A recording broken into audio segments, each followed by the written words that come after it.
की पहचान। फर्क बस इतना था कि अब वह कबाड़ को बोझ नहीं, सीख मानता था। जो लोग कभी उसी कबाड़ को देखकर नाक सिकोड़ते थे, वही अब उससे सलाह लेने आते थे। पत्थरपुर के लोग आज भी देवधर कोठी की तिजोरी की बात करते हैं, लेकिन अब वह बात डर या लालच की नहीं होती। अब वह कहानी उस लड़के की होती है जो चुपचाप आया और चुपचाप साबित कर गया। बच्चे जब किसी पुराने ताले को देखते हैं, तो बड़े उनसे कहते हैं कि ध्यान से देखो, हर ताला जोर लगाने से नहीं खुलता। कुछ ताले सही हाथ और सही समझ का इंतजार करते हैं। कबीर आज भी जब किसी ताले के सामने खड़ा होता है, तो उसे याद रहता है कि असली ताला लोहे का नहीं होता। असली ताला हालात का होता है, गरीबी का होता है, मौके का होता है। और जब कोई उन्हें समझकर खोलना सीख ले, तो किस्मत खुद ब खुद रास्ता छोड़ देती है। यही थी कबीर की कहानी, एक ऐसे लड़के की जिसने ताले नहीं तोड़े, हालात खोले। एक तहखाना है, और उस तहखाने में एक ऐसी तिजोरी रखी है जो आज तक किसी से नहीं खुली। इस तिजोरी को लेकर लोगों में डर भी था और लालच भी। कोई कहता था कि इसमें आजादी से पहले का सोना छुपा है, कोई कहता था कि पुराने राजाओं की निशानियां हैं, तो कोई यह भी कहता था कि इसे खोलने की कोशिश करने वाले पर हमेशा कोई ना कोई मुसीबत आ जाती है। लेकिन सच क्या था, यह कोई नहीं जानता था, क्योंकि पिछले 4 सालों से तिजोरी बंद थी। देवधर कोठी का मौजूदा मालिक था महेंद्र अग्रवाल, शहर के नामी व्यापारी, बड़े उद्योगपति और अपने सख्त स्वभाव के लिए मशहूर। महेंद्र अग्रवाल ने अपनी जिंदगी में बहुत कुछ खरीदा था, जमीन, फैक्ट्रियां, नाम और रुतबा। लेकिन यह तिजोरी उनके लिए जिद बन चुकी थी। 4 साल में महेंद्र अग्रवाल ने हर मुमकिन तरीका आजमाया। देश के बड़े इंजीनियर आए, विदेश से एक्सपर्ट बुलाए गए, भारी मशीनें लाई गईं जो मोटे से मोटा लोहा काट सकती थीं। तिजोरी को चारों तरफ से घेरा गया, हाइड्रोलिक प्रेशर लगाया गया, स्टील पर कट लगाने की कोशिश हुई। कई बार मशीनों की आवाज से पूरा हॉल गूंज उठा, चिंगारियां उड़ी, लेकिन तिजोरी जरा भी नहीं हिली। अंदर का रहस्य जानने के लिए एक्सरे मशीनें लगाई गईं। स्क्रीन पर तिजोरी के अंदर के साए दिखे, इंजीनियर आपस में बहस करते रहे। कहीं फॉल्स लॉक, कहीं डबल लेयर, कहीं ऐसा सिस्टम जो जरा सा गलत दबाव पड़ते ही खुद को फिर से बंद कर ले। सेंसर लगाए गए, तापमान बदला गया, ठंड और गर्मी दोनों का असर देखा गया, लेकिन हर बार नतीजा एक ही रहा। हर नाकामी के बाद लोग थके हुए औजार समेटते और खामोशी से बाहर चले जाते। महेंद्र अग्रवाल हर कोशिश को खुद देखते थे। शुरुआत में उनका भरोसा मशीनों पर था, फिर इंसानों पर और आखिर में सिर्फ किस्मत पर। लेकिन हर बार नतीजा एक ही निकलता, तिजोरी वैसे ही खड़ी रहती, शांत, ठंडी और अडिग। ऐसा लगता था जैसे वह हर तकनीक, हर दिमाग और हर ताकत को परख रही हो और बिना शब्दों के एक ही बात दोहरा रही हो, तू मुझे तोड़ने आया है, समझने नहीं। उस दिन भी देवधर कोठी का बड़ा हॉल कुछ अलग नहीं था। ऊंची छतों से लटकते पुराने झूमर, भारी मखमली पर्दे और बीचों बीच रखी वही तिजोरी जो हर आने जाने वाले पर बिना बोले दबाव बना रही थी। कुर्सियों पर मीडिया के लोग बैठे थे, कैमरे ट्राइपॉड पर टिके थे, लाइटें ऑन थीं। वकील अपनी फाइलें संभाले इधर उधर खड़े थे और बिजनेस पार्टनर धीमी आवाज में आपस में हिसाब किताब जैसी बातें कर रहे थे। कुछ सरकारी लोग भी मौजूद थे, जो कम देखते थे और ज्यादा नोट करते थे। सबकी निगाहें बार बार उसी तिजोरी पर लौट आती थीं, जैसे वह कोई निर्जीव चीज नहीं, बल्कि वहां मौजूद सबसे अहम शख्स हो। आखिरी एक्सपर्ट, जो पिछले 2 दिनों से लगातार तिजोरी के आसपास झुका रहा था, आखिरकार थक कर सीधा खड़ा हुआ। उसके चेहरे पर हार छुपी नहीं थी। उसने अपनी हथेलियां आपस में रगड़ी, गहरी सांस ली और कहा, अग्रवाल साहब, मैंने अपनी पूरी समझ लगा दी। ये तिजोरी आम तकनीक से नहीं खुलेगी। एक पल रुककर उसने आगे बोला, ये हाथ से बनाई गई है, बहुत पुरानी है और इसका मैकेनिज्म किसी भी आधुनिक सिस्टम से मेल नहीं खाता। सिर्फ मशीनों से इसे खोलना नामुमकिन है। उसकी बात खत्म होते ही हॉल में हल्की सी खुसफुसाहट फैल गई। कोई निराश होकर सिर हिलाने लगा, तो किसी के होंठों पर हल्की सी मुस्कान आ गई। पीछे से किसी ने धीमी आवाज में कहा, इतना पैसा और फिर भी एक तिजोरी नहीं खुल रही है। लगता है तिजोरी ही मालिक चुनती है। महेंद्र अग्रवाल यह सब चुपचाप सुन रहे थे। उनके चेहरे की नसें तन चुकी थीं।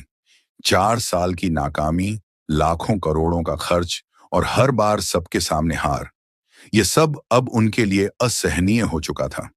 उन्होंने एक कदम आगे बढ़कर भारी आवाज में कहा, जो भी इस तिजोरी को खोल देगा उसे मैं 5 करोड़ रुपए दूंगा। उनकी आवाज पूरे हॉल में गूंज गई। पल भर के लिए सब शांत हो गए। 5 करोड़ छोटी रकम नहीं थी। कैमरे तुरंत और सतर्क हो गए। कुछ लोग सीधा बैठ गए। लेकिन अजीब बात यह थी कि किसी के चेहरे पर भरोसा नहीं दिखा। लोग एक दूसरे को देखने लगे, जैसे मन ही मन यही सोच रहे हों कि जब इतने सालों में कोई नहीं कर पाया तो अब अचानक कौन कर लेगा। उत्सुकता तो थी, लेकिन उम्मीद नहीं। और ठीक उसी पल जब सब मान चुके थे कि यह भी बस एक और ऐलान बनकर रह जाएगा, हॉल के एक कोने से एक हल्की आवाज आई। अगर आप चाहें तो मैं कोशिश कर सकता हूं। सबकी नजरें उस तरफ मुड़ गईं। हॉल के कोने में एक दुबला पतला लड़का खड़ा था। उम्र मुश्किल से 15 साल। कपड़े साधारण थे, थोड़े पुराने, जिन पर रोजमर्रा की मेहनत के निशान साफ दिखते थे। उसका नाम कबीर था। पत्थरपुर की उन्हीं झुग्गियों में पला बड़ा, जिनकी तरफ लोग अक्सर नजरें फेर लेते थे। उसका पिता पुराने लोहे और कबाड़ का काम करता था। सुबह सुबह ठेला लेकर निकलते और शाम को जो मिलता वही घर ले आते। कबीर बचपन से उन्हीं ढेरों में बैठा रहता था। टूटे ताले, जंग लगे बक्से, बेकार समझे जाने वाले संदूक। जहां दूसरे बच्चों को सिर्फ कबाड़ दिखता था, वहीं कबीर चीजों को थोड़ा अलग तरह से देखता था। वह हर ताले को ध्यान से देखता, समझने की कोशिश करता कि वह क्यों फंसा है, कौन सा हिस्सा जाम हो गया है, कहां दबाव ज्यादा है और कहां जरा सी जगह बाकी है। वह घंटों एक ही ताले के साथ बैठा रह सकता था, बिना झुंझलाए। उसने कभी इसे कोई खास हुनर नहीं माना। उसके लिए यह बस रोज की आदत थी। यही उसकी दुनिया थी और यही उसकी समझ। हॉल में कुछ लोग हंसने लगे। किसी ने ऊंची आवाज में कहा, अब बच्चे भी तिजोरी खोलेंगे? किसी ने मजाक में ताली बजा दी। लेकिन इससे पहले कि कोई आगे बढ़ता, महेंद्र अग्रवाल ने हाथ उठाकर सबको रोक दिया। उन्होंने कबीर को ऊपर से नीचे तक देखा, उसके कपड़े, उसकी उम्र और उसका हाव भाव। फिर होंठों पर हल्की सी हंसी आई। उन्होंने सिर हिलाया और बोले, तू और ये तिजोरी 4 साल हो गए इसे खोलते खोलते। देश के बड़े बड़े एक्सपर्ट आए, विदेश से लोग बुलाए गए। किसी ने सेंसर लगाए, किसी ने मशीनें मंगवाई, ऐसी मशीनें जो मोटा लोहा काट देती हैं।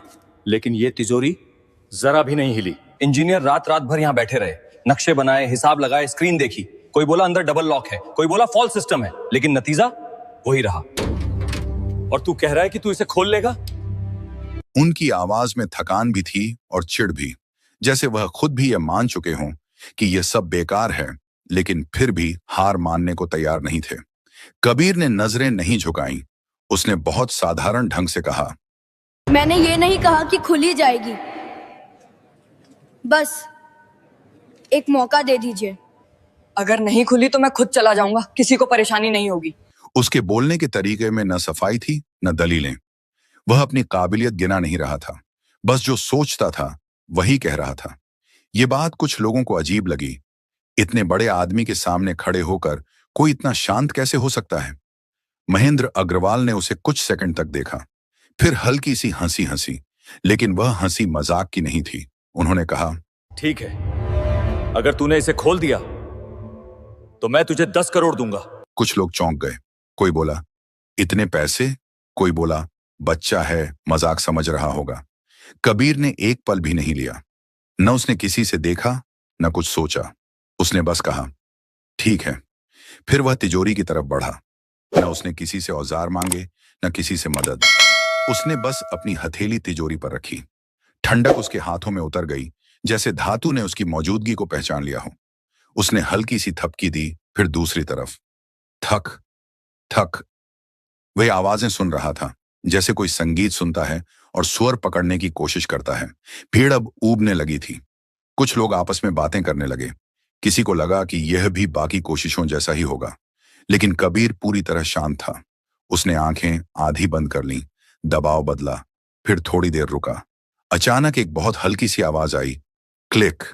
इतनी हल्की कि ज्यादातर लोगों ने सुनी भी नहीं, लेकिन कबीर के चेहरे पर एक छोटी सी मुस्कान उभर आई, जैसे किसी सवाल का पहला जवाब मिल गया हो। महेंद्र अग्रवाल चौकन्ने हो गए। उन्होंने सीधा होकर तिजोरी की तरफ देखा।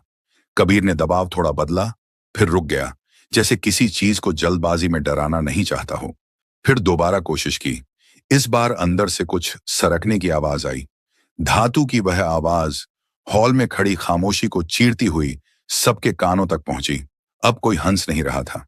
अब हर नजर तिजोरी और उस लड़के पर टिकी थी जो बिना किसी मशीन